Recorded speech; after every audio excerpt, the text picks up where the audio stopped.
इसीलिए राम द्वारे तुम रखवारे। राम जी से कोई काम हो ना तो अपना पत्र हनुमान जी को दे दो लिख करके, क्या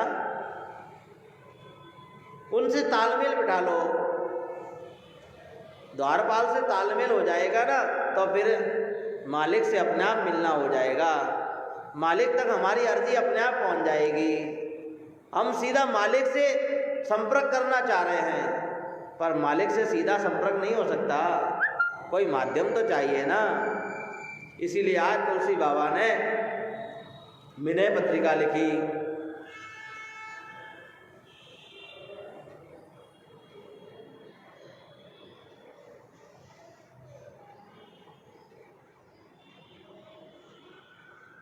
और विनय पत्रिका में आज अपना दुख लिखा है, क्योंकि कलयुग का डर है, बार बार कलयुग डरा रहा है कि मार देगा मार देगा मार देगा। और लिखकर के राम जी ने तक पहुंचाने के लिए हनुमान जी महाराज को पत्रिका दी। इसीलिए हनुमान जी महाराज सीधे उस पत्रिका को लेकर के हनुमान जी को पत्रिका लेकर के और सीधे राम जी के पास पहुंचे हैं। भक्त की पत्रिका आई है और भक्त की पत्रिका आई है, राम जी के चरणों में रखी, राम जी ने उठा करके आज पढ़ी है। देखो जैसे नरसिंह भगवान को पत्रिका सौंपता है और कहता है कि प्रभु ये पत्रिका में जो भी लिखा है वो आपको करना है। और भक्त को संकट आए तो भगवान कैसे शांत बैठ सकते हैं, तत्काल हस्ताक्षर कर दिया, साइन कर दिया, सिग्नेचर कर दिया। हनुमान जी को सिग्नेचर क्या, बस आज्ञा दे दी कि जाओ और तुम कलयुग को मार दो। महाराज जैसे सुदर्शन दुर्वासा के पीछे भाग रहा था, ऐसे कलयुग के पीछे आज हनुमान जी महाराज लग गए हैं। श्री राम जय जय राम, श्री राम जय राम, बोलो श्री राम जय जय राम, श्री राम जय राम, बोलो श्री राम जय राम, श्री राम जय जय राम, श्री राम जय राम, बोलो श्री राम। और महाराज हनुमान जी महाराज आज राम जी का आदेश जैसे ही मिला और हनुमान जी कलयुग के पीछे लग गए हैं। तुलसी अनाथ के पर रघुनाथ की सही है। तुलसी अनाथ है और हे रघुनाथ अब आपकी शरण है, आप कृपा करो। ऐसा पत्रिका में लिखा था।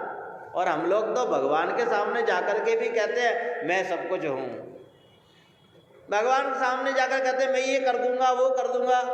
अरे देवता के आगे जाकर के तो ऊंची आवाज में भी बात करना हिंदू धर्म में नहीं लिखा ऐसा है। ये हमारे वेद शास्त्र ये शिष्टाचार नहीं सिखाते हमको। देवता के आगे जाकर के पहली बात तो तेज आवाज में बात नहीं करना चाहिए, इससे भी हम अपराधी होते हैं। अब महाराज क्या करें, तो पत्थर की मूर्तियां हैं, हमारे दृष्टि में यही है, इसीलिए तो हम वहाँ पर भी इस प्रकार का हमारा व्यवहार होता है। जिस दिन हम ये समझ जाएंगे ये पत्थर की प्रतिमा नहीं है, ये तो साक्षात भगवान है, तो हमारा व्यवहार बदल जाएगा महाराज।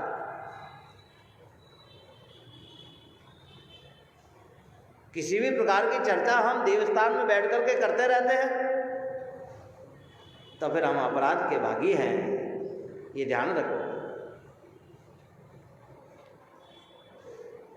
आज राम जी का आदेश पाकर के कलयुग के पीछे हनुमान जी महाराज पड़े। कली को जब पता चला और कली भागा है, क्योंकि हनुमान जी से कौन बचाए महाराज। अब तो जैसे दुर्वासा तीनों लोकों में भागते भागते भागते 12 वर्ष बीत गए महाराज, परंतु दुर्वासा का संकट नहीं टला। सुदर्शन से कौन बचाए, अब हनुमान जी से कौन बचाए। पर अब जिसके पीछे हनुमान जी लग जाए महाराज, उसे कौन बचाए महाराज, उनका सामना कौन करे। कोई भूत प्रेत लग जाए तो उससे तो बच सकते हैं महाराज, पर जिसके पीछे हनुमान जी लग जाए। बोलिए बालाजी महाराज की।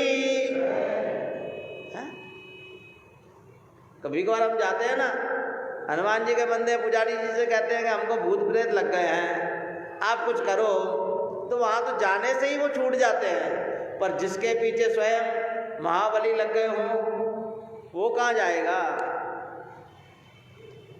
और हनुमान जी क्यों लगे हैं, क्योंकि भक्त को सताया है, संत का हृदय सताया है। और किस लिए सताया, राम नाम का प्रचार बंद करने के लिए। बोलो कैसी अलौकिक दुनिया है।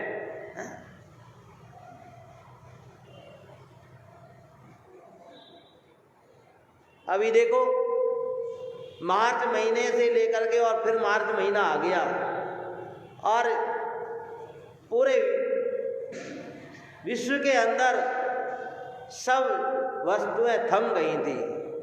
कहीं भी भगवान के नाम का प्रचार नहीं हो रहा था, सब जगह थम गया था। कथा कीर्तन सत्संग सब बंद। अरे ये तो छोड़ो, लोग भी बंद। किसी समय सुना करते थे कि लोगों को ताले में रखा जाया करता था, पर देखने को भी मिल गया कि वास्तव में ताले में रहते हैं लोग, हैं? और भगवान की कथा सत्संग नाम प्रचार बंद हो जाए तो विपदा कैसे मिटेगी महाराज। और जिस पर राम जी की कृपा हो उसका कोई कुछ नहीं बिगाड़ सकता। कलयुग के पीछे हनुमान जी महाराज लगे हैं। कलयुग भागता भागता ब्रह्मा जी के पास पहुंचा। ब्रह्मा को कहा महाराज बचाओ बचाओ, रक्षा करो। ब्रह्मा जी ने कहा कलयुग जी क्या हुआ, कैसे भाग रहे हो, कैसे उदास हो। कि महाराज मैंने किसी राम जी के भगत को कह दिया कि आप राम राम करना बंद कर दो। कई बार घरों में लोग कहते हैं ना, बुजुर्ग माताएं बहनें भजन करती हैं, क्या है बंद करो रे, हैं? तो ध्यान रखना, परमात्मा का नाम, परमात्मा का भजन कीर्तन सुमरन सत्संग हम नहीं उसमें सहयोग कर सकते, कोई बात नहीं, पर बंद नहीं कराए महाराज। ब्रह्मा जी ने कहा देखो मेरा अपराध किया होता तो मैं तो मना कर देता, क्षमा कर देता, पर राम जी के काम में मैं टांग नहीं अड़ा सकता। क्योंकि बेटे ने गलती करी हो तो बाप बीच में बोल सकता है, पर बाप का ही काम है, अब तो बेटा क्या बोले, हैं? बाप ने आदेश दिया है तो बेटा क्या बोलेगा, बोलो। ब्रह्म के पुत्र हैं ब्रह्मा तो, इसीलिए कलयुग से कह दिया तुम यहां से चले जाओ, तुम्हारी मैं रक्षा नहीं कर सकता। हनुमान जी उसके पीछे थे। ब्रह्मा जी ने कली से कहा आज से तुम राम नाम लेने वाले को मत सताओ, तो शायद तुम्हारा कुछ हो सकता है। ब्रह्मा जी ने सलाह दी है और ब्रह्मा की सलाह मान करके महाराज, क्योंकि हनुमान जी महाराज आज उसे मार देंगे, तब ब्रह्मा ने सोचा अगर कलयुग मर गया तो फिर सृष्टि का संचार रुक जाएगा, इसलिए इसकी रक्षा करना भी बहुत जरूरी है। इसीलिए ब्रह्मा ने भगवान का आह्वान किया, राम जी को याद किया है। और जैसे ही ब्रह्मा ने राम जी को याद किया, राम जी प्रकट हो गए। राम जी तत्काल वहां पहुंचे हैं। ब्रह्मा ने आज कहा प्रभु आप इस कलयुग को माफ कर दो, आज से इस युग में परमात्मा के नाम को लेने वाले को नहीं सताएगा। जो इस युग के अंदर, कलयुग के अंदर परमात्मा का नाम लेगा उसे किसी भी प्रकार का कष्ट नहीं होगा। ऐसा यहाँ पर ब्रह्मा ने कलयुग की तरफ से बोला है। राम जी ने हनुमान जी को रोका, इसे जान से मत मारो, इसे छोड़ दो। तब हनुमान जी ने कहा नहीं छोड़ूंगा इसे तो मैं मारूंगा। राम जी ने कहा ना इसे मारो मत, छोड़ दो। तब हनुमान जी ने कहा इसको छोड़ दूंगा तो फिर ये सताएगा। तो राम जी ने कहा सताएगा तो ये जरूर, पर किसे सताएगा?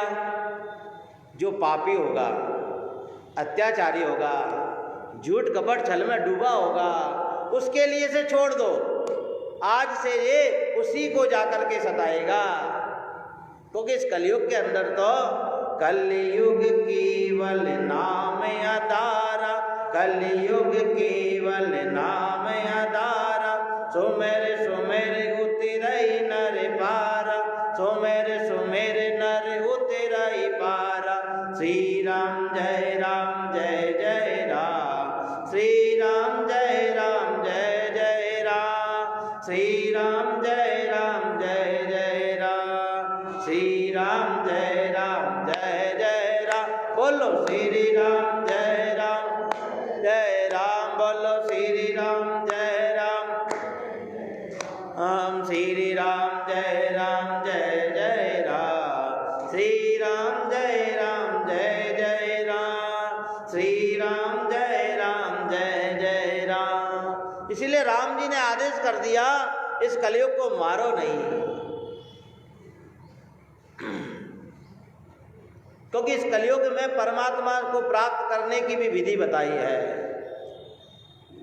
सतयुग में सत्य बोलने से परमात्मा की प्राप्ति हो जाया करती थी, त्रेता युग में तप करने से परमात्मा की प्राप्ति हो जाया करती थी, द्वापर में पूजा पाठ दान पुण्य करने से परमात्मा की प्राप्ति हो जाया करती थी। पर इस कलयुग में इन सब से परमात्मा की प्राप्ति नहीं होती है, क्योंकि हम सत्य नहीं बोल सकते, कितना ही प्रयास करें फिर भी कहीं ना कहीं झूठ बोलना ही पड़ता है।